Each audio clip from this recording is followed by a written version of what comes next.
ketika kita brainstorm dengan dia, searah nih gitu. Mungkin kata-kata, kalimat, how to-nya bisa beda, tapi at least visionnya sama. Oh kayaknya nih searah ya, bentuk yang kita bayangin mirip-mirip gitu.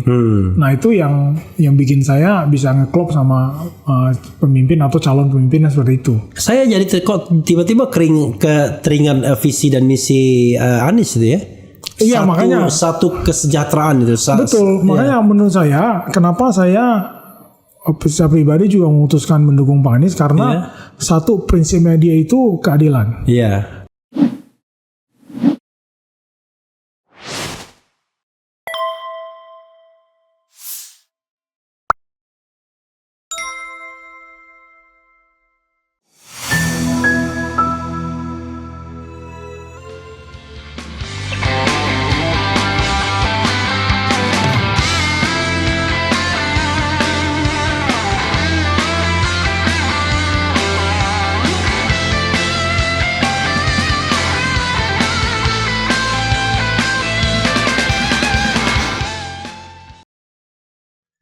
Assalamualaikum warahmatullahi wabarakatuh.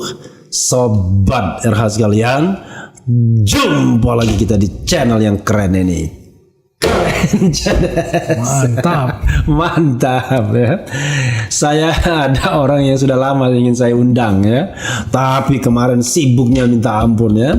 Karena kalau kita lihat di TV, wah itu selalu di belakang calon presiden 01. Leontius Alpha Edison ya. Iya. Siang bro. Selamat siang Bang Refli. Oke, luar biasa ya. Terima kasih sudah diundang nih. Sering banget nonton podcastnya. Dapat ilmu banyak soalnya. Oke. Mudah-mudahan ya. Dan sobat daerah sekalian, kita pengen ilmu dari Leon juga ya. Leon ini perpaduan yang Leon ya. Ya. Kenapa nggak lion ya? Leon itu Leon juga ya. Iya benar juga sih. Ya. Jadi beliau ini perpaduan anak muda, ya kan? Kemudian berani mengambil resiko mendukung orang yang dipersepsi sebagai oposisi, ya persepsi ya. Persepsi ya. Tetapi beliau juga pendiri perusahaan yang sangat ngetop. Sangat ngetop dan banyak menjadi pembicaraan publik ya. Tetapi ya Anda juga banyak memakai jasanya ya. Jadi kalau Leon ini pendiri Tokped, Tokopedia, ya kan? Ya, pendiri Tokopedia. Kemudian juga pendukung Anies Baswedan. Co-captain ya? Iya, co-captain. Oke, co-captain. Kemudian tentu masih muda ya. Usia berapa Leon sekarang? Sekarang 43. Allahu Akbar ya, 43 tahun sudah menggenggam dunia. Dunia dalam berita. Leon, terima kasih ya. Sama-sama, terima kasih. Oke, the first question adalah tentu orang tanya. Ini Leon pendiri Tokped, masih ada tentunya saham di Tokopedia ya, masih ada. Kemudian berani-beraninya mendukung Anies Baswedan. Sebelum menjawab itu, saya pengen tanya, kenal Anies dari mana? Kapan? Sebenarnya ini pertanyaan yang pasti mengulang, tapi kan di RH Channel belum. Yes. Gitu. Sebenarnya karena aktivitas saya dan teman-teman di Tokopedia, kita kan banyak juga berhubungan dengan pemerintah. Oke. Jadi sejak lama kita banyak diundang dan terlibat di program-program pemerintah lah, berbagai pemerintah. Pemerintah pusat iya, kementerian iya, pemerintahan daerah iya kan, Pemprov juga iya. Nah waktu itu seingat saya beberapa bulan setelah Pak Anies dilantik sebagai Gubernur DKI, kita ada program waktu itu di seremoninya itu di Parkir Timur Senayan. Ya, jadi kita bikin acara, kita kasih beasiswa, dan kita undang Pak Anies datang, Pak Anies hadir ya, memberikan pesan-pesan lah ya, kenapa beasiswa itu penting, apa yang harus kita lakukan dan sebagainya. Nah itu interaksi pertama mungkin ya, tapi waktu itu kan ya sudah habis seremoni selesai. Nah tapi itu kemudian 2000 berapa ya?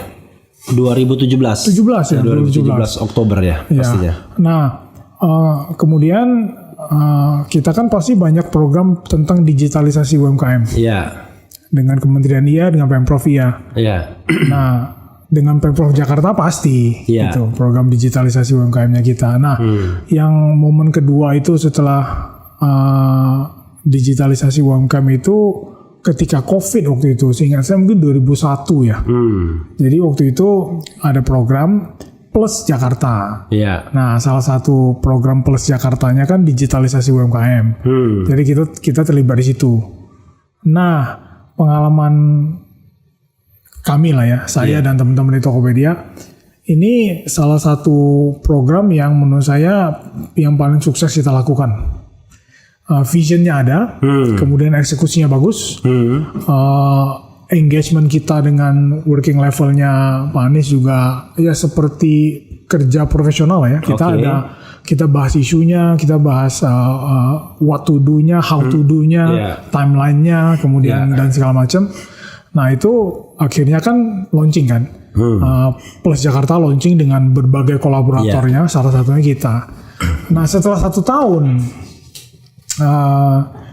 program Plus Jakarta itu launching, perayaan 1 tahun kan, seremoni 1 tahun Plus Jakarta waktu itu di lapangan Banteng.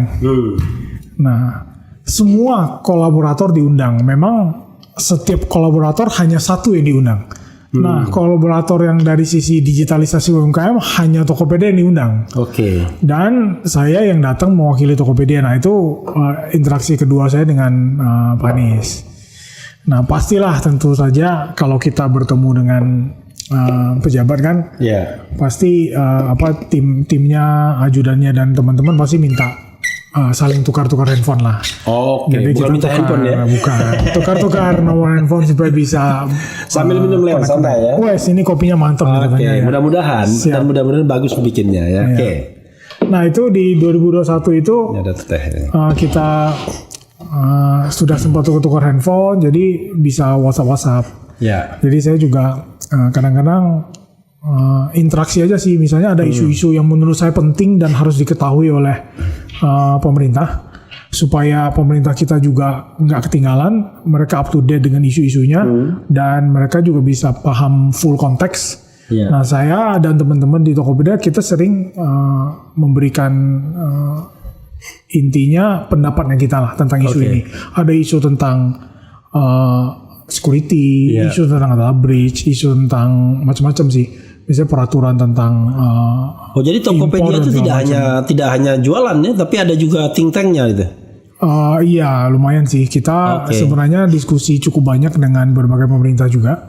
Kita kasih masukan, mereka minta masukan juga. Ya tentang pajak ada, tentang perdagangan ada, tentang teknologi ada, dan macam-macam. Nah itu di pemerintah daerah kan kita juga berhubungan baik dengan mereka. Gitu.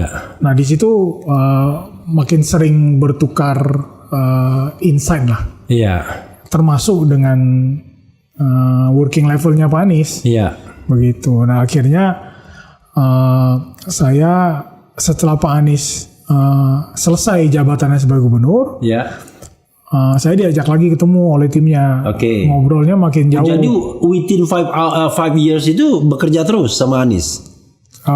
Ya mungkin lebih ke jarak jauh lah ya. Enggak. Tapi maksudnya get contact terus ya. Iya, karena mulai dari seremoni sampai kemudian akhir masa jabatan. Iya, kita tektok. Banyak isu kan, dan banyak isu yang sebenarnya kan memang harus kolaboratif kan ya. Makanya saya sangat-sangat setuju dengan caranya Pak Anies waktu itu di Plus Jakarta. Bahkan tagline-nya kan Jakarta Kota Kolaborasi. Jadi memang kolaborasi itu penting. Pak Anies selalu bilang punya jabatan dan wewenang bukan berarti punya pengetahuan kan. Nah jadi itu memang sering kita bahas sih, apa yang harus dilakukan, digitalisasi UMKM bagaimana, programnya bagaimana, financingnya bagaimana dan segala macam ya. Begitu Bang Refli. Jadi saya karena makin intens, terus setelah Pak Anies selesai jabatannya sebagai gubernur, saya berkesempatan untuk diskusinya jauh lebih intens sih waktu itu dengan berbagai tim yang sudah mendukung Pak Anies ya. Waktu itu kita kayak bikin FGD kecil-kecilan gitu, tapi audiensnya lumayan dan bahas apapun gitu. Bahas isu tentang talent, tentang tenaga kerja. Setelah Anies tidak lagi menjadi gubernur ya.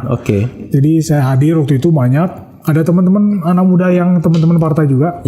Jadi macam-macam tentang tenaga kerja, tentang teknologi disrupsi terhadap tenaga kerjaan itu saya jelasin pendapat saya bagaimana dan segala macam.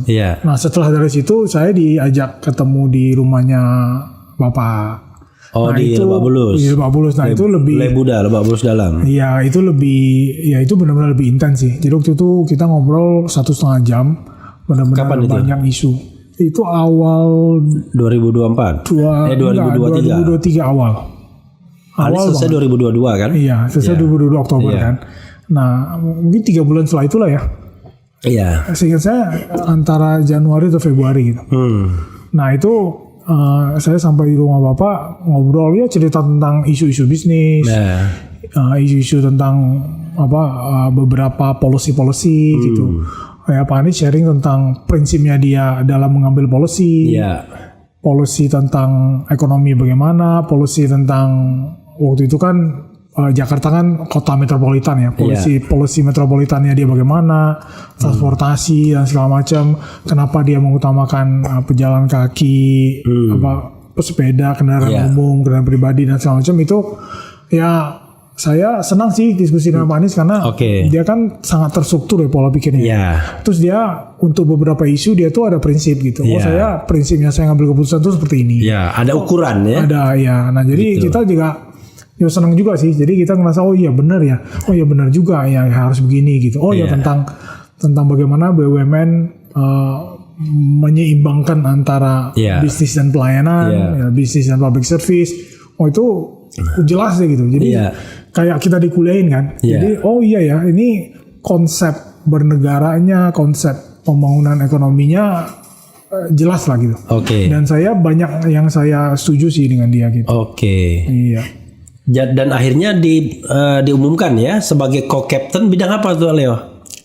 Bidangnya itu saya startup teknologi, kemudian UMKM, kemudian juga komunitas teman-teman dari Tionghoa lah, minoritas gitu. Nah jadi 3 hal ini yang sering saya lakukan, walaupun kecil-kecilan dan banyak close sessionnya sih. Gitu. Waktu bergabung sama Pak Anies, saya tidak tahu posisi Leo itu masih Leon di Tokopedia itu sebagai eksekutif atau sekarang pemegang saham saja, atau waktu gabung sama Pak Anies gimana posisinya? Enggak, waktu gabung sama Pak Anies saya sudah resign. Sudah resign. Resign karena gabung atau resign sebelumnya? Sebenarnya dua-duanya. Jadi sebenarnya itu terus terang dalam hatinya saya itu memang sudah menurut saya kita bangun company itu kan ada tahap-tahapnya ya. Jadi sampai tahap tertentu itu mindset founders itu sangat dibutuhkan. Jadi kita membangun yang dari nol, 0 to 1 gitu. Dari nol, dari tidak ada. Berapa orang foundernya? Founder Tokopedia 2 orang. 2 orang, 2 orang ya. Satunya namanya William. William masih di eksekutif. Masih. Terus. William masih. Nah, tapi di satu sisi saya juga sadar bahwa ini sudah cukup kompleks dan memang pemimpin yang cocok itu udah bukan yang tipe founders, tipe yang merealisasikan ide dan gagasan menjadi suatu bisnis. Jadi istilahnya kalau sempat baca buku Peter Thiel itu kan 0 to 1. Jadi dari 0 sampai 1. Nah sekarang tuh levelnya from 1 to many.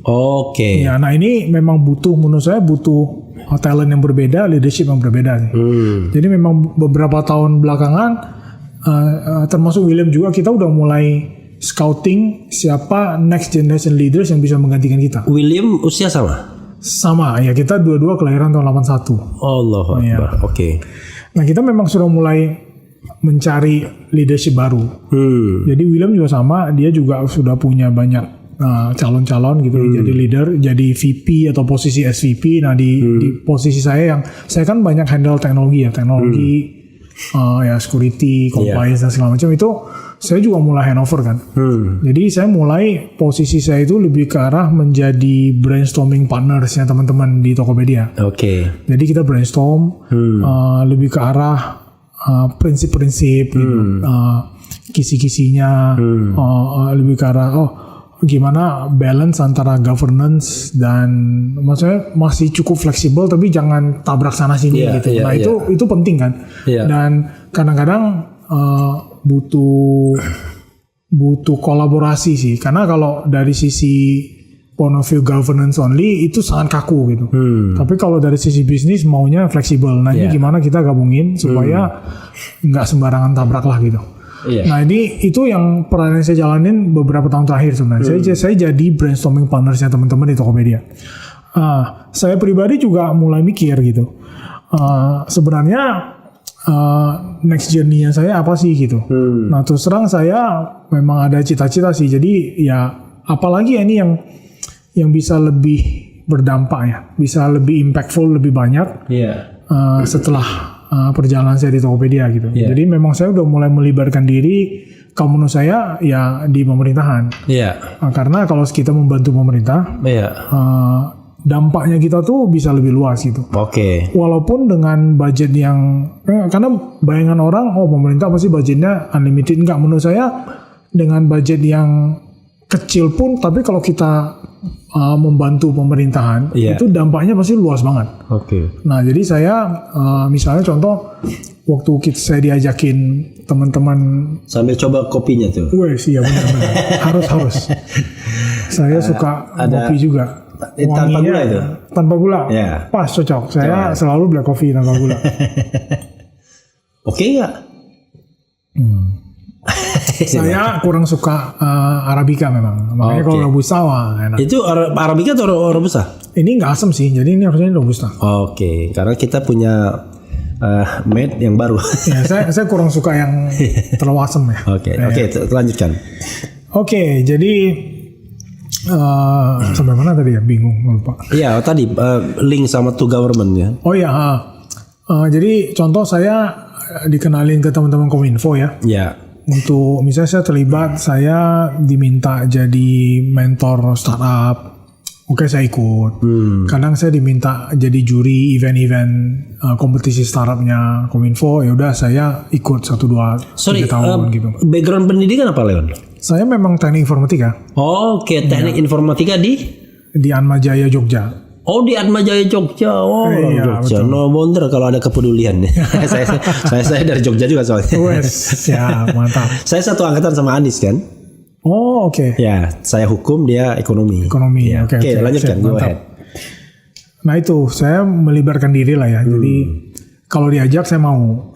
Misalnya contoh lagi ada waktu itu Presiden Jokowi itu sebelum COVID dia bikin Indonesia strategi AI nasional. Waktu itu masih di bawah Pak Bambang Brojo. Waktu itu Menristek sama Mendikbud masih terpisah. Jadi waktu itu Pak Bambang Brojo yang dapat mandat. Kemudian Pak Bambang Brojo assign Pak Hamam di BPPT. Waktu itu masih. Nah Pak Hamam bentuklah tim untuk mengerjakan strategi AI nasional. Ya waktu saya diajak, ya udah saya pikir-pikir, ya saya juga nggak ahli-ahli amat, tapi ketika ada kesempatan memberikan sumbangsi pikiran buat negara, ya udah saya gitu. Jadi saya masuk ke situ. Nah memang sayangnya kena COVID. Kemudian kan kita tahu budget dan segala macam agak kompleks. Jadi BPPT akhirnya dilebur dengan BRIN. Jadi ada restrukturisasi dan reorganisasi. Tapi yang saya happy ya minimal buku Stranas AI itu jadi. Gitu. Jadi sempat teman-teman di Stranas AI tetap jalan, mereka tetap bikin seminar-seminar. Ya cuma mungkin karena COVID dan lain-lain agak terhambat gitu jalannya. Sekarang ini resign totally atau sebenarnya masih mentorin ya? Enggak, saya sih kalau terus terang resign totally. Ya saya resign totally karena memang menurut saya timingnya udah pas sih. Jadi Tokopedia itu sudah punya leadership yang mumpuni. Jadi saya kasih contoh begini. Sebenarnya tanpa saya Tokopedia nggak akan kenapa-kenapa. Yang kedua waktu itu ya kan saya harus menyeimbangkan waktu dan keluarga. Jadi waktu itu saya di booking waktunya.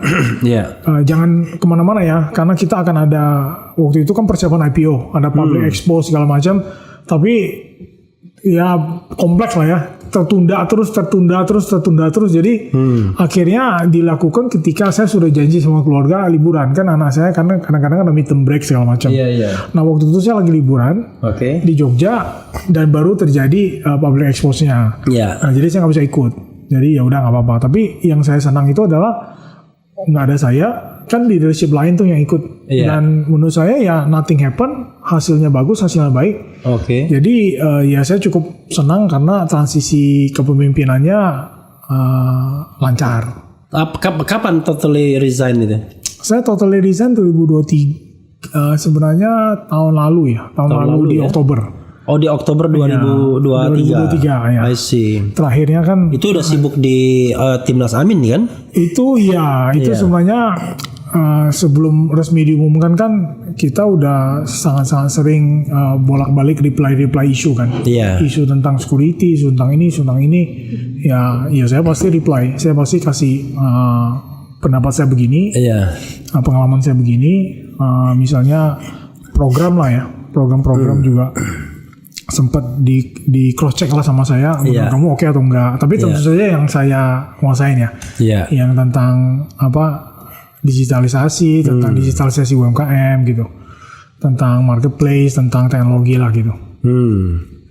Nah, memang mulai intens banget kan di November ketika diumumkan. Ya, jadi saya memang totally sudah resign sih.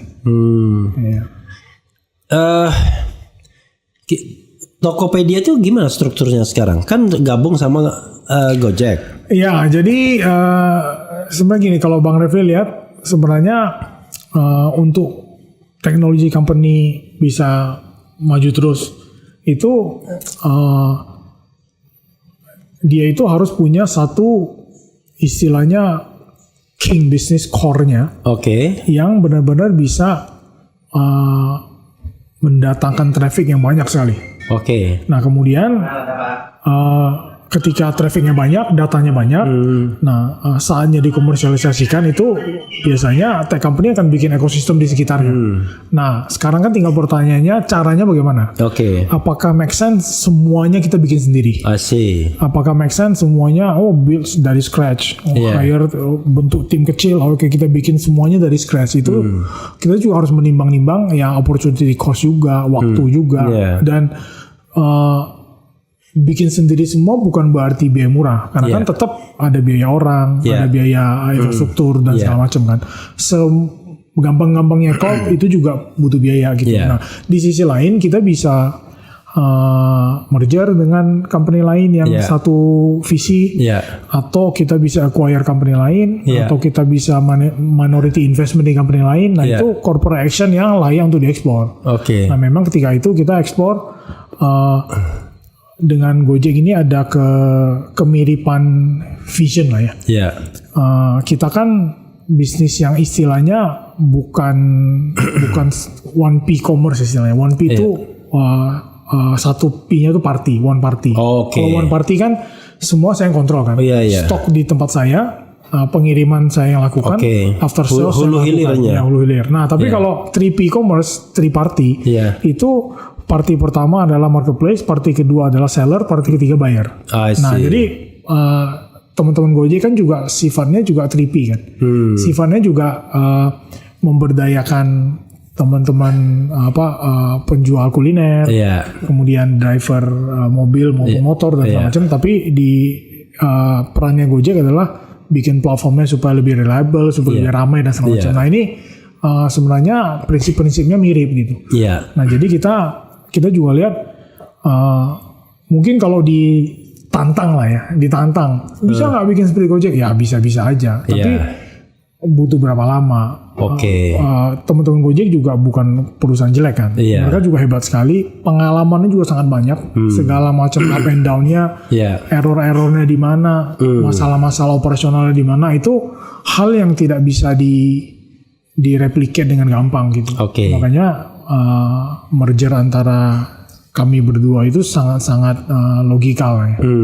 Logik banget, dan dua sisi memang mau untuk berpartner bersama gitu. Jadi entitasnya Tokped itu masih ada? Jadi Tokopedia, Gojek, Itu masih ada. Dan GoPay itu masih ada. Oke. Nah kita bertiga itu bikin grup lah istilahnya. Oh, nah yang namanya GoTo. Iya. Itu. Tetapi kalau saya misalnya beli di Tokped misalnya. Iya. Itu gimana kalau ini tetap di anak perusahaan berarti? Oh iya, tetap operasionalnya Tokopedia dihandle oleh PT Tokopedia. Oke. Nah, grupnya kan namanya istilahnya GoTo grup lah ya. Konsolidasi. Grup itu konsolidasi. Terus standar akuntansinya, standar laporannya, standar ini itunya ditentukan oleh grup. Tapi operasionalnya kan pasti tetap masing-masing. Jadi nanti berarti Tokopedia tetap perusahaan, GoTo tetap perusahaan sebagai holding. Jadi nanti konsolidasi. Iya. Bukannya makin banyak atau share yang harus dibagi gitu. Ya kompleks sih. Kompleks. Tapi bisa lah teman-teman keuangan jago banget. Nah, sekarang misalnya gini. Sekarang misalnya di Tokped tetap ada saham, Leon. Nah begini. Waktu itu dengan segala kompleksitasnya semua pemegang sahamnya kita jadi pemegang saham GoTo. Nah, jadi berapa orang pemegang saham Tokped? Banyak sekali. Oh, udah banyak. Banyak. Bukan 2 aja, bukan. Founder saya dan William, dan kita kan melalui tahap fundraising cukup banyak ya. Jadi sejak 2009 kita berdiri sampai sebelum merger itu di 2020 kan kita tiap tahun itu fundraising terbuka belum ya? Waktu itu belum ya. Kita fundraising tiap tahun satu partners masuk, satu venture kita masuk. Jadi shareholders kita cukup banyak walaupun tidak sebanyak perusahaan publik. Kalau perusahaan publik kan banyak sekali kan ya. Termasuk teman-teman Gojek juga mirip. Jadi mereka juga berdiri kemudian tiap tahun ada proses fundraisingnya. Semuanya itu karena kita mergernya bikin grup kan ya. Jadi ya semua shareholdernya istilahnya jadi pegang saham di grup di atas. Tapi tetap di 2 kelompok ya. Gojek berapa, Tokopedia berapa itu? Atau lebur begitu? Kalau saham di atasnya udah dilebur. Oh, lebur. Udah dilebur. Nah, udah dilebur jadi satu. Ada hitungannya lah. Ada cara untuk mengkonversinya. Jadi entitasnya bukan Tokopedia, bukan Gojek, tapi orang per orang ya. Entitas apanya? Entitas pemegang sahamnya, shareholdernya di GoTo. Iya terserah, karena kan ada yang invest di kita itu pribadi, kayak saya kan nama pribadi. Tapi ada yang waktu ketika mereka invest di Tokopedia pakai entitas bisnisnya dia atas perusahaannya dia. Nah, maksud saya entitasnya bukan lagi Gojek dan Tokopedia ya. Kalau di atas entitasnya sudah GoTo, kemudian semua pemegang sahamnya jadi pegang saham di atas. Nah, tapi PT Gojeknya, PT Tokopedia tetap masih ada. Jadi begitu. Lumayan juga ya anunya. Nah, cukup di Tokopedia saham tinggal ada lagi. Enggak, karena sudah diangkat ke GoTo itu. Iya, naiknya GoTo. Jadi kasarnya Gojek begitu juga. Ya. Jadi cuma satu ya pemegang saham. Iya, pemegang sahamnya itu si GoTo-nya. Iya. Gitu. Begitu. Dan Leon satu daripada sekian banyak orang pemegang saham di GoTo jadi. Betul, ya. Gini Leon, orang kok biasanya sudah bikin perusahaan lalu tiba-tiba di merger diserahkan ke orang, nggak ada lagi kontrol. Di GoTo kan nggak apalagi sudah resign begini kan nggak ada kontrol kan sama sekali kan? Ya menurut saya di Tokpednya Iya. Gini Bang Refli, menurut saya itu nggak ada gunanya kita kontrol karena menurut saya kontrol itu sesuatu yang penting. Penting untuk banyak hal, penting untuk operasional, penting untuk kemajuan perusahaan dan segala macam. Nah itu seperti yang saya bilang, menurut saya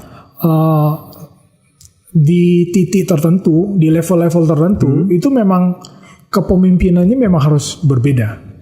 Jadi menurut saya mindset founders itu menciptakan sesuatu yang belum ada. Jadi kita bikin jadi ada. Kita bikin fondasi-fondasinya gitu. Nah tapi sampai satu titik ini status perusahaan yang kita bangun itu udah nggak perlu lagi fondasi-fondasi. Ya karena Leon melepaskan perusahaan ketika usia masih muda.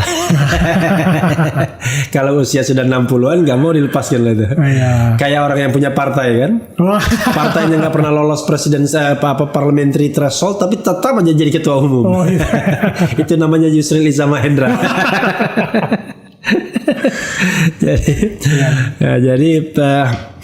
Nah, sekarang pertanyaannya adalah kalau misalnya kita bicara tentang penghasilan ya, kan orang sobat RSL walaupun ngomong politik itu penghasilan pengen juga kan tahu. Itu yang membayar gaji itu hanya share yang dividen tahunan atau ada misalnya dividen tengah tahun, ada bonus, ada apa sebagai pemegang, itu pemegang saham aja kan? Iya. Jadi nggak ada lagi. Gini untuk entitas GoTo sekarang sih belum ada pembagian dividen. Oke. Ya. Karena kan kita masih masih struggling lah ya. Masih memperbaiki diri supaya kita bisa profitable dan bisa maju lebih bagus lagi. Nah, pertanyaannya pasti saya pribadi ini bagaimana nih? Ya adalah sedikit bisnis kecil-kecilan teman-teman ada. Oh, tapi dari Tokopedia nggak ada pemasukan? Udah nggak ada ya. Udah nggak ada. Ya. Dari GoTo belum? Dari GoTo belum. Orang kan mikir. Nah. Orang kan mikir kan? Iya. Ya ngapain kalau begitu? Dulu ini orang kan kayak cerita tentang pembelian Freeport ya kan? Iya. Ngapain kita mempertahankan pemegang saham mayoritas? Dengan pemegang saham mayoritas itu ternyata dividen itu nggak bisa kita nikmati karena untuk bayar utang. Ya kan dividennya ke holding company Main ID bayar utang ke entitas di mana Kanada dan lain sebagainya. Padahal dulu dengan pemegang saham minoritas yang langsung negara kan? Iya benar. Dividennya langsung ke negara. Yaitu kata saya Didu itu bodoh banget katanya. Tapi saya tidak tahu dalam perspektif swasta. Kalau pada waktu itu misalnya Tokped tetap dikuasai oleh Leon kan dan William plus pemegang saham lainnya kan sudah running well ya kan. Pasti memberikan pendapatan yang besar kan setiap saat baik sebagai eksekutifnya maupun sebagai shareholder kan. Belum lagi bonus dan lain sebagainya. Sekarang nol. Iya, sekarang nol. Dari Tokopedia nol. Iya. Dari GoTo belum. Saya ada beberapa. Sorry, kalau dari GoTo saham persentase masih banyak. Persentase sih sudah kecil. Kalau ngomong persentase. Iya. Tapi kalau jumlah lembar sahamnya ya lumayan lah. Lumayan. Kalau apalagi persentase kecil. Persentase kecil. Ya. Persentase di bawah 5%. Oh, di bawah banget. Oh, di bawah banget. Ya. Oke. Yang terbesar apa gitu? Sekarang seingat saya yang terbesar sih semuanya kecil-kecil sih. Tapi yang terbesar itu ya yang big names lah, ada SoftBank, ada berapa? Alibaba. Wah, saya udah nggak hafal sih. Jadi nggak ada yang lebih dari 10 ya? Nggak, kita tuh biar nggak ada yang dominan ya? Nggak ada yang dominan ya. Nggak ada yang dominan. Oke. Nah, pertanyaannya saya paham pertanyaan dari mana. Sebenarnya ya gini, saya juga diajarin sih, saya juga dimentorin banyak orang. Iya. Ini waktu itu dimentoring gini. Ada beda antara kita itu berjuang untuk mendapatkan kekayaan, penghasilan, kekayaan. Jadi kita punya aset dan segala macam. Tapi sampai satu titik perjalanannya kita tuh bukan itu lagi. Perjalanan kita tuh mempertahankan. Oke. Nah, itu butuh mindset yang berbeda, butuh cara yang berbeda. Nah, saya ya syukur saya mungkin sedikit dari beberapa orang di Indonesia yang beruntung. Menurut saya itu belajar banyak bagaimana cara mempertahankan. Oke. Jadi memang agak beda. Jadi saya diversifikasi sedikit lah ke beberapa aset. Ada yang menghasilkan, ada yang dapat capital gain dan segala macam gitu. Oh, jadi sorry, maaf. Ini nggak biasa untuk RH Channel ya. Tapi kita ingin tahu ya. Artinya Leon ada aset, ya kan? Ya. Yang dikerjasamakan dengan Tokped, dikerjasamakan dengan GoTo gitu. Jadi asetnya saya. Kalau GoTo nggak ada karena dia cuma manajemen ya. Ya, gini. Asetnya saya kan hampir semua itu dari saya bangun Tokopedia. Iya. Nah, saya dapat karena dari awal saya dapat saham dan sahamnya kan berkembang jauh sekali kan, tinggi sekali harganya.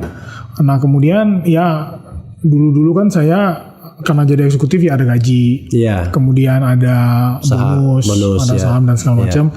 Nah, hal-hal seperti itu kan kita tabung, kita kumpulin. Kemudian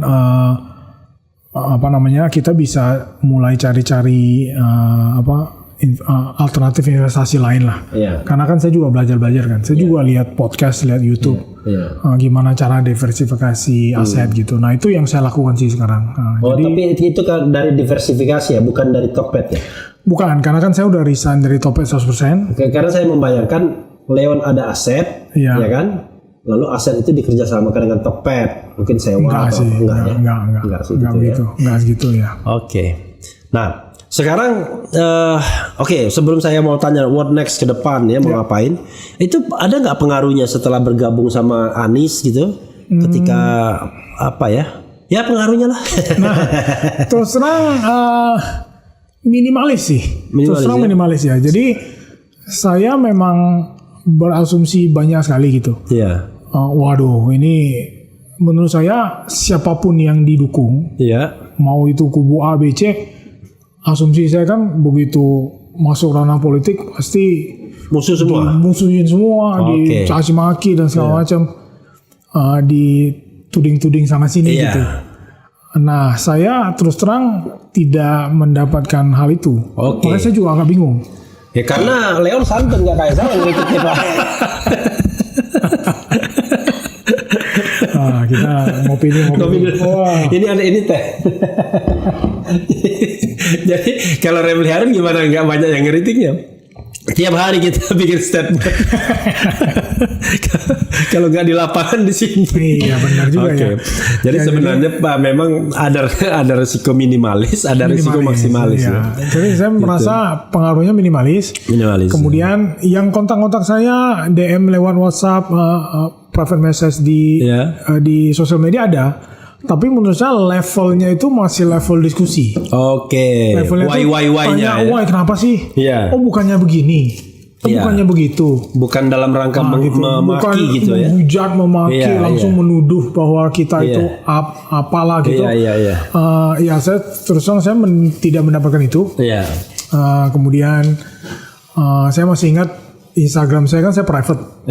Tapi setelah memutuskan membantu Pak Anies, ya demi kampanye kan saya harus bikin publik. Nah, waktu saya bikin publik, ya banyak followers masuk, tapi nggak ada juga sih yang terang-terangan gitu. Terlalu ekstrim memberikan kata-kata yang kasar. Nah, itu karena rata-rata mereka itu pengguna Tokped. Mungkin juga. Sekarang orang udah malas beli apa-apa ke Tokped aja. Ya, jadi makanya saya merasa sampai sekarang ya minimalis lah ya. Minimalis ya. Minimalis. Sebenarnya saya juga tidak pernah merasa maksimalis resikonya ya, biasa aja kalau saya. Biasa aja. Cuma yang saya tahan itu adalah jangan sampai kemudian negara ini otoriter, berbeda pendapat langsung dipolisikan, dipenjarakan. Nah itu kan nggak asik banget kan? Kalau bayangkan tuh. Negara ini kan hobi sekali memenjarakan orang-orang yang sebenarnya hanya berpikir. Orang bodoh tuh dibebaskan, ya kan? Orang berpikir dipenjarakan. Gawat juga ya. Gawat juga gitu ya. Oke, Leon. Ada dua godaan ke depan pastinya. Mengulangi success story Tokopedia dengan platform atau lini bisnis yang lain atau bentuk bisnis yang lain, atau terjun ke politik karena sudah separuh jalan.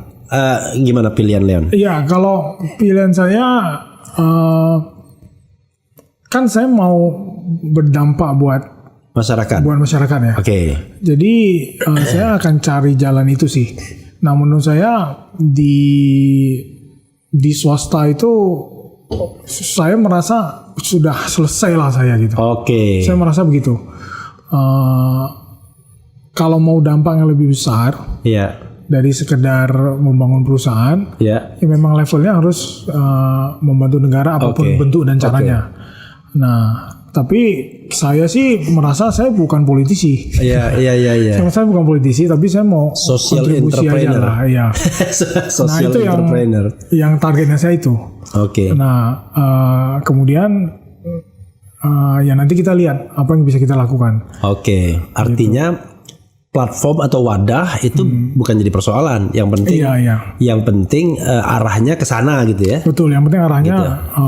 Mungkin saya mengatakan untuk sementara ya, social entrepreneur itu ya. Mungkin ya. Gitu. Karena saya ada pribadi, saya ada sedikit konsep lah ya. sebaiknya Indonesia itu seperti apa. I see. Jadi kalau mengarah ke sana pasti biasanya orang punya obsesi, punya keinginan bagaimana membangun masyarakat gitu-gitu. Nah kan butuh pemimpin juga yang ketika kita brainstorm dengan dia searah nih gitu. Mungkin kata-kata, kalimat, how to-nya bisa beda, tapi at least visionnya sama. Oke nih searah ya, bentuk yang kita bayangin mirip-mirip gitu. Nah itu yang bikin saya bisa ngeklop sama pemimpin atau calon pemimpin yang seperti itu. Oke. Di antara capres, cawapres yang pernah bicara intens ya dengan siapa aja? Yang intens ya? Terus terang intens dengan Pak Anies. Pak Anies. Ya, 5 lainnya belum ya? Belum ya? Dengan Gibran belum? Belum. Karena Gibran kan mau ada hilirisasi digital. Cocok. Tapi Tokopedia program dengan pemerintah Kota Solo ada. Kita kan ada ini, tapi memang tidak intens saya dengan secara pribadi Mas Gibran secara pribadi enggak. Sejarahnya bikin Tokped itu kayak apa sih ya? Nah, itu menarik ya, karena pasti banyak perusahaan itu sebelumnya kan di luar negeri kan, sama seperti Gojek gitu-gitu kan di luar negeri ada Uber gitu-gitu kan dulunya. Nah, itu gimana tiba-tiba dan merealisasikannya, investasinya gimana gitu? Waktu itu gini ceritanya ya. Saya kan anak daerah. Nah, William partner saya juga orang daerah. Dia dari Siantar, saya dari Pontianak. William tuh dari Siantar ya? Pematang Siantar ya. I see. Pematang Siantar bahkan sebenarnya lebih kecil dari Pontianak. Pontianak masih ibu kota provinsi. Pematang Siantar kan kecil. Leon udah Pontianak. Ya, saya dari benar-benar dari kota. Pontianak di Singkawang enggak, benar-benar di kota Pontianak. Di Pontianak. Ya, di kota Pontianak ya. Jadi masih cukup. Yang katanya ada peresmian Kampung Anies itu ada rumah Leon dia dipakai itu situ. Nah, dikit lah ada. Sempat dikunjungi. Nah, begini cerita kita orang-orang daerah itu tuh semuanya mirip, nggak sama lah, mirip. Iya, mirip. Miripnya gini, kita kan selalu mencari peluang di luar kan. Jadi generasi orang tua saya kan mereka akan mati-matian kirim anaknya keluar, karena pendidikan lebih baik. Kalau sudah mendapatkan pendidikan baik ya pasti penghidupan lebih baik. Nah, jadi kita keluar ke sini nih. Luar Jawa ya? Maksudnya luar daerahnya kita dan kita ke pasti di Pulau Jawa gitu. Nah, yang terjadi adalah waktu saya dengan William masih kerja bareng, kita ngobrol. Ini kerja bareng di? Waktu itu kami berdua itu jadi software engineers di Sigma. Jadi Sigma itu kerja yang jelas pada waktu itu. Iya, pegawai. Long time ago, waktu itu Sigma itu benar-benar salah satu perusahaan IT yang menjadi idaman juga lah. Sigma ngetop ya.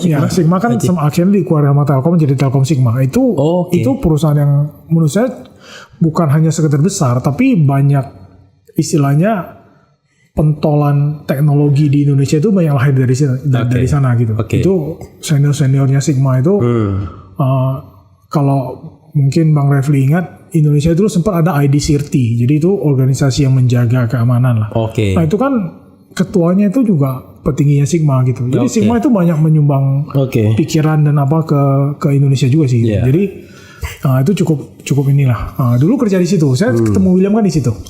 Nah kita ngobrol kan, karena teman kerja. Ini di Jakarta ini banget ya. Maksudnya anything itu bisa hidup dengan layak. Mau profesi apapun. Kalau di kampungnya kita kan kalau nggak dagang nggak hidup. Nggak ada tuh kayak pengacara gitu ya. Maksudnya yang pengacara yang bisa menjadi pengacara yang baik kan selain dia bersekolah tapi dia juga menangani kasus dan segala macam kan. Nah kasus itu lebih banyak di kota-kota besar kan. Musik juga adanya di sini. Anything gitu. Di sini. Pokoknya kerja keras aja pasti ada jalan suksesnya. Kalau di kota kecil enggak. Di sini jangan yang benar. Jadi provokator aja masih bisa juga. Sakti. Nah itu cerita kita lah. Di kota kecil itu nggak seperti itu. Di kota kecil kebanyakan jadi pedagang. Pedagangnya juga ya toko kelontong lah, pedagang kecil-kecilan. Nah, tapi kita bingung kenapa ya ada beberapa orang-orang tuh yang dia di kota kecil tapi ekonominya jauh lebih baik. Nah, biasanya orang-orang yang quote-unquote orang kaya lah ya di daerah itu biasanya mereka itu jadi kayak distributor utama atau dealer utama dari produk nasional. Oke. Nah, kenapa bisa? Ya mereka punya kesempatan untuk ke Jakarta. Iya. Ketemu sama seseorang distributor nasional atau multinasional. Jadi mereka bisa pitching bisnis ke mereka. Jadi mereka jadi distributor di daerah. Iya. Nah, tapi orang yang punya kesempatan itu kan nggak banyak. Makanya ya kalau di kota kecil ya toko kelontong aja gitu, dagang gitu, nawar-nawarin ke kota-kota Pontianak, yang nawarin lagi ke kota yang lebih kecil gitu. Nah itu yang terjadi, kesempatannya tidak banyak gitu. Kalau sebagai konsumen juga sama, kesempatan membeli sesuatu itu juga tidak banyak. Banyak hal yang kan kita harus belinya di Jakarta. Berobat juga sama kan, banyak kan obat yang nggak ada, harus di Jakarta. Saya ingat waktu COVID, adik saya kena COVID kan. Ya syukur nggak kenapa-kenapa. Waktu itu kan antivirusnya apa di Pontianak nggak ada. Jadi saya beli dari sini, saya kirim ke sana. Memang seperti itu banyak. Jadi sebagai entrepreneurs itu kesempatannya tidak sama. Sebagai konsumen juga sama, kesempatannya tidak sama. Jadi waktu itu kita pikir gimana ya kita bikin kesempatannya sama. Nah karena kita itu kuliahnya IT, dan kita waktu bekerja kita juga main di online forum, jadi kita terpapar dengan FJB di forum-forum, dan kita lihat nih, oh ternyata kalau kita FJB itu apa? Forum jual beli. Forum jual beli. Di online forum biasanya diskusi, tapi ada section khusus itu FJB kan, forum jual beli. Waktu itu yang paling besar kan Kaskus. Kaskus ya. Ada forum lain. Jual apapun Kaskus. Apapun ada. Apapun ada. Benar-benar apapun ada. Kita terinspirasi di situ. Wah, kita lihat nih. Kayaknya kalau kita manfaatin teknologi ini bisa nih. Jadi waktu itu saya ingat banget begini. Saya itu beli barang IT. Saya pikir dia dari Mangga 2, karena kan Mangga 2 pusatnya kan. Saya ingat banget waktu itu dia kirim, kok dari Kelapa Gading ya? Saya tanya sama dia, kok kamu kirimnya dari Kelapa Gading sih? Ya dia bilang, kan saya jualan di forum, nggak perlu di tempat yang hotspot. Saya dimanapun saya bisa jualan di forum, saya kirim aja. Di Mangga 2 waktu itu dia bilang, karena hotspot ya, tempat yang paling hot ya mahal gitu. Sewanya mahal dan segala macam. Dia bilang saya di Kelapa Gading aja. Lebih murah, saya jualan dari forum, siapapun bisa kontak saya tinggal kirim. Nah itu terinspirasi lah. Jadi ada beberapa kasus jual beli di situ, yang positif maupun yang negatif. Kasus orang kena tipu kan kita juga ngalamin di online forum kan. Makanya ada undang-undang ITE itu. Iya betul. Nah, tapi undang-undang ITE untuk memenjarakan orang kritis. Maksudnya untuk nipu-nipu begitu, untuk salah jalur. Nah sebenarnya inspirasinya dari situ. Jadi kita lihat ada masalahnya adalah kesempatan yang diberikan kepada pengusaha baik kecil maupun besar itu tidak sama. Kemudian kesempatan untuk mendapatkan produk dan layanan yang bagus tapi dengan harga yang bagus juga itu juga tidak sama. Nah kalau kita menggunakan teknologi ini bisa kita berikan kesempatan yang sama nih. Jadinya kalau melalui teknologi kan saya tidak perlu ke kota besar. Saya dimanapun saya bisa menjangkau konsumen di seluruh Indonesia. Sama juga membeli barang. Sekarang saya tidak perlu ke Jakarta. Saya ingat dulu saya kalau mau beli video game saya harus ke Jakarta. Di Pontianak nggak ada. Nah sekarang kan tinggal beli aja. Tinggal pencet kirim, ya oke lah ada ongkos kirim. Itu kita pernah research di 2019 kita research. Walaupun tanpa kita gini, Tokopedia kan tidak bagaimana mengintervensi proses bisnisnya logistik. Kita cuma berpartner aja dengan mereka. Dan logistik mereka produsennya yang tanggung jawab ya, kualitas apa gitu ya. Harga dari kota A ke kota B itu juga terserah mereka. Segala layanan berapa lama segala macam itu juga urusannya teman-teman logistik. Dan kita menggunakan jasa mereka. Di Tokped atau di produsen? Nah, di luar. Di produsennya. Jadi kita menggunakan kita nggak bikin logistik tapi kita bermitra partners dengan perusahaan logistik yang ada di Indonesia. Nah tanpa kita logistik itu berarti bukan produsennya tapi yang meng-hire Tokpednya. Logistik itu perusahaan yang pengiriman. Maksudnya logistik pengirimannya itu Tokped yang tunjuk. Tokped yang bekerja sama, bukan. Kita bekerja sama. Nah, tanpa kita pakai istilah yang terkenal ya, tanpa kita cawe-cawein proses distribusinya mereka, itu aja di 2019 waktu kita research, kita guide LPM UI ya. Kita research itu pengurangan biaya logistik itu udah 27%. 27%. Tanpa kita cawe-cawe loh. Iya. Bayangkan kalau kita lihat yang bisa, yang tentu saja yang punya power untuk melakukan ini kan negara ya. Iya. Kalau kita duduk bersama dengan berbagai stakeholdersnya, kita diskusi dengan mereka, kita pasti tahu banyak bottleneck yang bisa kita beresin kan. Kita bisa kurangin biaya logistik itu. Tanpa kita cawe-cawe aja, pengurangan biayanya itu 27%. 27% ya. Itu pengurangan biaya pengiriman ya. Nah, jadi orang di Pontianak kalau dia beli barang dari kota-kota di Jawa, kalau cara lama kan dia mesti nunggu distributor apa segala macam barangnya ready di sana. Sekarang kalau dia beli langsung di kota di Jawa, langsung bypass, dia udah bisa save cost 27%. Gitu. Nah, itu risetnya kita bersama LPM. Tapi ada pertanyaan, walaupun pertanyaan ini mungkin entah relevan atau enggak. Tapi kasihan dong distributornya. Nah, kalau bypass begitu. Begini, sebenarnya kalau dibilang bypass bukan bypass sih. Lebih ke arah kita itu membantu simpul supply chain-nya juga lebih efektif dan efisien. Simpul-simpulnya. Kan untuk dari barangnya source of produknya itu baik itu barang impor maupun barang produksi dalam negeri sampai ke konsumen itu kan banyak simpulnya. Nah, sebenarnya kalau simpulnya kita bantu mereka efisienkan, biaya logistik biayanya lebih murah gitu. Nah, itu yang sebenarnya kita lakukan. Gitu. Kita bantuin mereka, kita kasih mereka tools.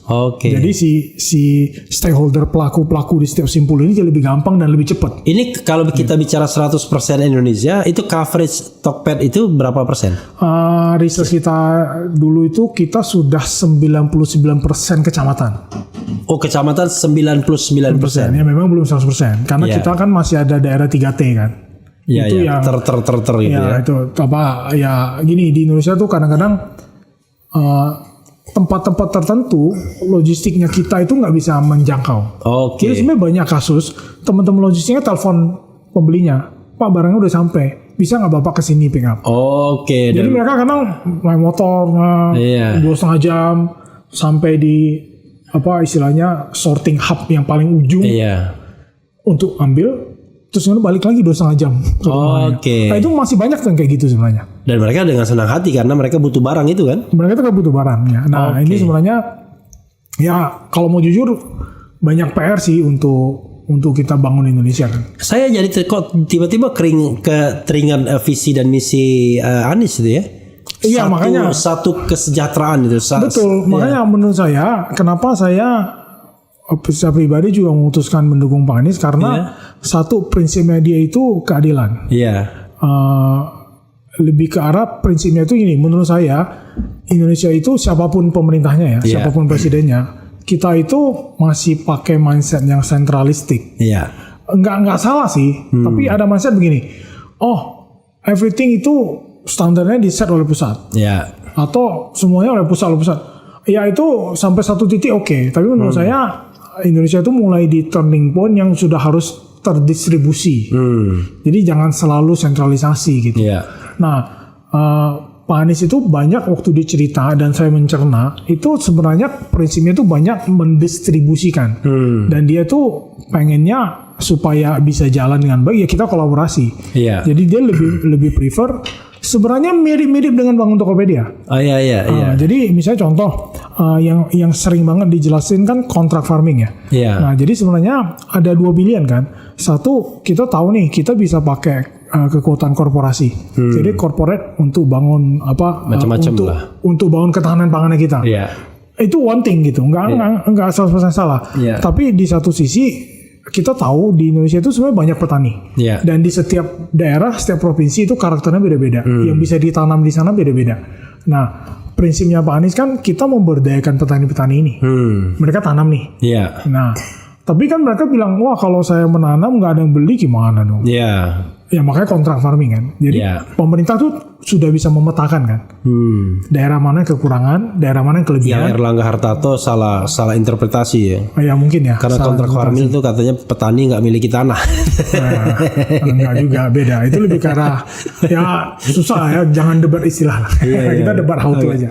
Nah jadi sebenarnya lebih ke arah situ. Makanya saya ngerasa, oh ya ya ini cocok gitu. Jadi mirip kayak di Tokopedia kan kita membebaskan semua orang di seluruh Indonesia untuk menjadi merchants. Ya jual aja barang-barang yang memang strong dan memang kamu kuat di daerah kamu kan. Ya supply aja ke seluruh Indonesia kan. Nah sebenarnya ini kan mirip gitu. Nah terus yang kedua kalau kita ngomongin track record gitu. Misalnya contoh transportasi terintegrasi di Jakarta. Kalau kita lihat kan sekarang udah nggak ada lagi Metro Mini, Kopaja nggak ada kan. Semuanya seragam, catnya sama Transjakarta gitu. Nah kalau kita lihat dari 100% Transjakarta tuh nggak melalui jalan Transjakarta lagi loh. Ada juga yang sudah betul. Karena apa? Karena itu kolaborasi dirangkul semua. Jadi kalau Bang Refli tanya, saya juga tanya kan ke teman-teman TGUPP. Ternyata dari 100% fleet yang melayani jalur transportasi umum di Indonesia, di Jakarta, hanya 25% yang punya Pemprov DKI. 75%-nya sebenarnya ya swasta, ya itu yang dulu ownernya Metro Mini, ownernya Kopaja itu dirangkul. Jadi ya prinsipnya kan terdistribusi kan. Dan kita pemerintah itu konsolidasikan. Jadi pemerintah itu menyediakan platformnya. Nah tapi pelakunya adalah ya ayo kita kolaborasi sama-sama. Itu sih sebenarnya prinsip yang menurut saya tepat untuk diterapkan di Indonesia. Nah ini juga salah satu istilahnya vision saya pribadi lah. Kalau menurut saya gitu, kita berdayakan orang gitu. Ya kamu punya ide apa, bisnis apa, dia jalanin. Ya kita siapin toolsnya kan. Gitu sih. Dan mereka bisa beli makan siang sendiri ya, nggak perlu minta pemerintah. Nah harapannya begitu. Harapannya begitu dong. Kalau pemerintah harus menyediakan makan siang, habis anggaran pemerintah nanti. Hanya untuk hal yang tidak produktif. Nah itu ya ceritanya. Tapi sudah Leon udah jawab sih ke depannya gimana. Apa ya? Ini 43 tahun tuh Leon ya, usia masih sangat muda ya. Saya tiba-tiba menyesal mana lahir duluan. Saya banyak menemui orang-orang muda yang aduh ya begini. Itu gara-garanya YouTube sih. Saya baru itu setelah usia 50 tahun. Oh iya, tapi kan tidak ada kata terlambat. Ya, tidak ada kata terlambat. Usianya jauh di atas saya tapi semangatnya. Iya, semangatnya podcast juga, ya, channelnya juga ini subscribernya banyak juga kan. Nah, sekarang saya sih udah tanya tadi, tapi saya pengen yang lebih konkret ya. Masuk partai politik, ya saya tahu lah pasti jawaban Leon itu ya mengalir lah hidupnya. Tapi kan dari yang mengalir itu kan banyak pilihan ya. Misalnya gini, kalau saya kasih pilihan aja dah. Walaupun agak ngeri-ngeri sedap nih. Ini pertanyaan saya ke Anies juga kan. Kalau saya panggil Anies karena dia satu angkatan dengan saya. Iya, kalau bukan berarti saya tidak kan beda. Bukan berarti saya tidak menghargai dia. Pak Anies loh, Pak Anies ya. Jadi kalau Pak Anies misalnya kan pilihan dia adalah dia DNA-nya politik. Nggak mungkin dia keluar dari zona itu. Walaupun ekspresi politiknya tidak harus dengan gabung dengan partai politik. Tapi bukan tidak mungkin dia akan membuat ormas misalnya, dan ormas itu selangkah lagi ke partai politik. Karena Anda tidak mungkin hanya sekedar ormas untuk ikut di dalam tadi kan partisipasi di pemerintahan. Betul, ya. Nah, dan kita tahu bahwa sebentar lagi ada pilkada dan lain sebagainya. Ya, orang seperti Leon kan selalu berpikir sama seperti Pak Anies kan mikir. Dia menceritakan soal macam-macam lah. Satu aja suratnya, kewenangan katanya kan. Satu tanda tangan itu jauh lebih powerful. Kita nggak usah teriak-teriak. Nah, saya membayangkan orang seperti Leon pasti bukan tergoda, akan ke sana juga tuh. Entah ke Pontianak ya kan. Di atas Pontianak itu ada Kalimantan Barat. Saya sudah tahu maksud saya kan. Lalu ini ada organisasi yang barangkali mau dibentuk sama Anies. Karena Anies gak mungkin lonely kan. Tanpa organisasi sama aja bohong. Kecuali kalau dia mau jadi guru spiritual bangsa kan. Kalau jadi guru spiritual bangsa kayak saya aja ngoceh-ngoceh setiap hari gitu-gitu. Tapi Anies bukan kayak begitu kan. Apalagi dia sepertinya sudah dalam tanda kutip berkompromi dengan hasil ini. Sudah selesai bagi dia lembaran pilpres sudah selesai. Tapi ke depan ada pilkada serentak di seluruh Indonesia yang akan menguasai Indonesia sampai 2029 kan, yang terpilih di dalam pilkada serentak ini. Kemudian ada tantangan-tantangan lain dan ada pasukan yang barangkali menunggu perintah. Kalau tiba-tiba Leon, saya agak berat menanyakan ini. Leon diminta untuk berpartisipasi di sana. Ini kan sesuatu yang nggak jelas tuh, belum jelas tuh. Kayak GoTo tadi kan. Saham kita kasihkan, mungkin nilai nominalnya lumayan, tapi dividennya belum ada. ini juga dividennya belum ada. Ya, kalau yang sudah ada dividen itu yang sudah ada partai kursi di partai politik, sudah ada share dengan kekuasaan dan semua orang mau Leon di sana. You name it, partai apa yang nggak mau Leon gabung misalnya? Saya nggak tahu itu sih. Ya udahlah. Kan saya tinggal bilang aja misalnya ini, Leon mau gabung partai ini pasti mau mereka kan. Nah, gimana pilihan seperti itu? Kalau saya gini. Walaupun pengalaman saya di politik sedikit tapi menurut saya. Tapi kamu punya potensi yang luar biasa, itu persoalannya. Potensi itu jauh lebih penting. Menurut saya gabung dengan partai politik itu perlu komitmen sih. Nah, saya belum bisa menilai saya bisa nggak komit ke sana gitu. Yang saya bisa sekarang saya yakinkan komitmen saya untuk sepertinya sudah selesai di dunia private sector. Nah, saya komitmennya adalah ya kontribusi aja. Saya bisa bangun negara, caranya bagaimana. Nah, itu yang udah jelas. Nah, tapi kalau menurut saya ke parpol itu komitmennya berat menurut saya. Menurut saya berat. Kalau kita hanya sekedar gabung tapi tidak punya komitmen susah kan. Kan misalnya kayak kadang-kadang adalah orang pengen nama doang dipajang tapi kontribusi nggak ada, bahkan akan dikritik habis-habisan juga gitu. Nah, kemudian menurut saya lagi visi itu penting. Jadi menurut saya saya itu dalam tahap masih belajar. Jadi sebaiknya saya itu bergabung dengan pemimpin yang memang minimal visinya sesuai sama apa yang saya percayai. Visi yang nggak akan ragu lah. Nggak ragu kan. Jadi toolsnya boleh baru.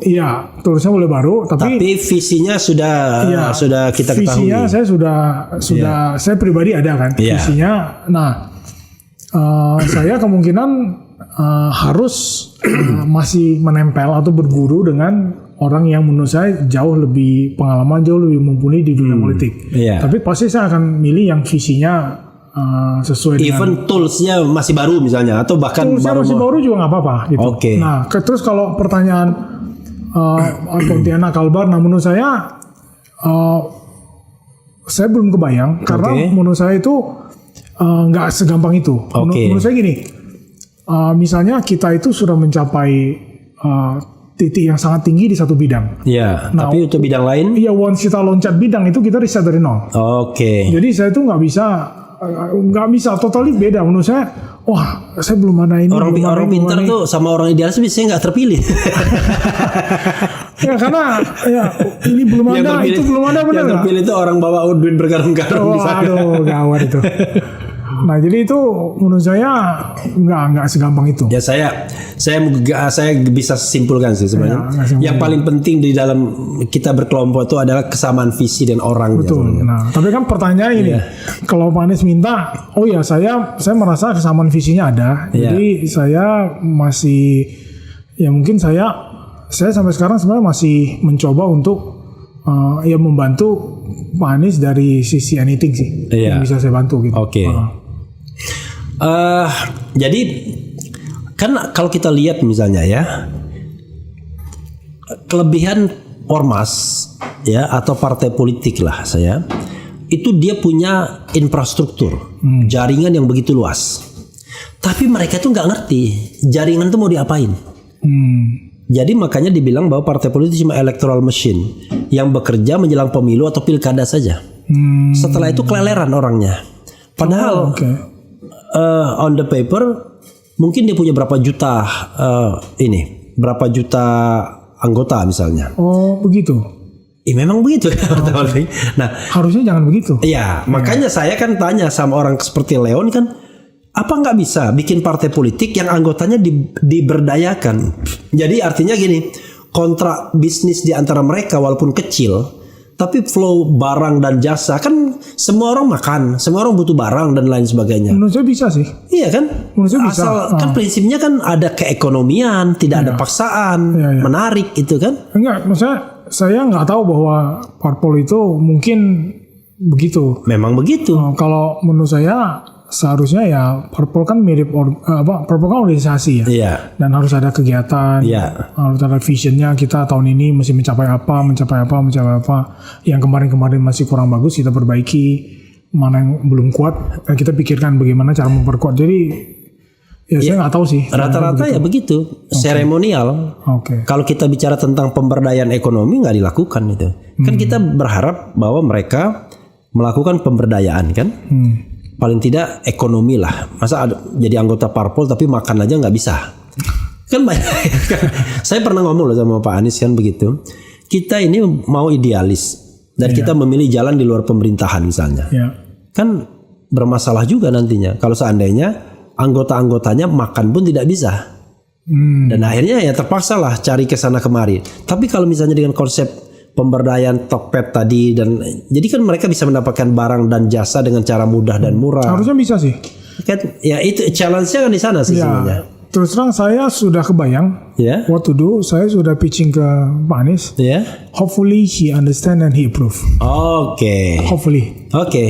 Leon, saya tahu saya makhluk orang yang tahu. Ketika Anda lihat jam, saya udah tahu Anda akan ada meeting lain. Closing statement, Leon. Closing statement ya. Closing statement. Closing statement dari saya begini. Saya punya, ya mungkin saya nggak bilang saya itu idealis banget lah ya.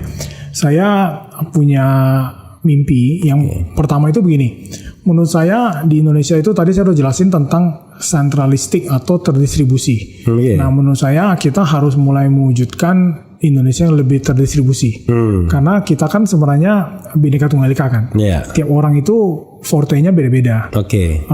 Gak semua orang cocok jadi pengusaha, gak semua orang cocok jadi profesional, gak semua orang cocok jadi petani, gak semua orang cocok jadi nelayan. Tapi ini ada semua di Indonesia gitu. Jadi harusnya ini semua orang nih harus dikasih support system supaya mereka bisa berkarya. Gitu. Nah kalau mereka bisa berkarya, sebenarnya kan memperkuat Indonesia juga gitu. Nah saya punya mimpi bahwa ya kita bisa melakukan itu lebih terdistribusi. Mungkin langkah pertamanya sudah. Contoh langkah pertamanya adalah otonomi daerah misalnya. Nah tapi kan setelah otonomi daerah ya kan banyak milestone yang harus dicapaikan. Nah itu yang menurut saya kita harus mencoba capai itu. Nah yang kedua gini, menurut saya di Indonesia kita itu terlalu terfokus pada satu atau dua mindset. Jadi karena gini, menurut saya wajar sih orang itu mau berkarya. Wajar orang itu mau punya penghasilan yang baik. Karena tanpa dia selesai dengan dirinya, dia nggak bisa kontribusi untuk dampak yang lebih besar kan. Bisa buat agama, bisa buat keluarga, bisa buat gereja, bisa buat negara dan macam-macam. Tapi kalau dia sendiri bermasalah, ini itu belum tercukupi, ya susah. Nah tapi menurut saya ini ada banyak nih karakter orang nih.